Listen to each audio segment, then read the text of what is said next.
Good morning. Here we are on our kitchen remodel project in Arlington Heights. There was a small kitchen here, which we are doubling its size. We took out a dining room wall over here. We're creating kind of an open floor concept feel. So we took out, used to be a breakfast table over here. We're expanding the kitchen down here. As I say, doubling its size. We're going to have a little peninsula over here for the children to sit for breakfast in the morning. They used to have a dining room back here, which will become the dining room breakfast table. So they only have one table now going forward. The powder room was down over here. We made that larger because it was tiny in the past. The pantry is going to be down here. We removed all the kitchen soffits so the cabinets can go all the way to the ceiling. It was very dark and confined in the past. We put in a whole series of recessed lights.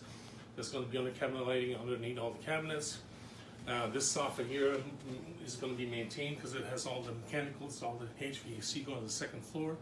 So we're going to be concealing that in the cabinetry, which will also be done up to the ceiling on this side. So we've been here about 3 weeks now. All the electrical, plumbing, and HVAC has been completed, the rough. We are going to be getting inspections next week. This is about an 8-9 week project. So we're right on schedule at the moment. Please check back in another week or so when we do another video. Thanks for watching. Take care and have a great day.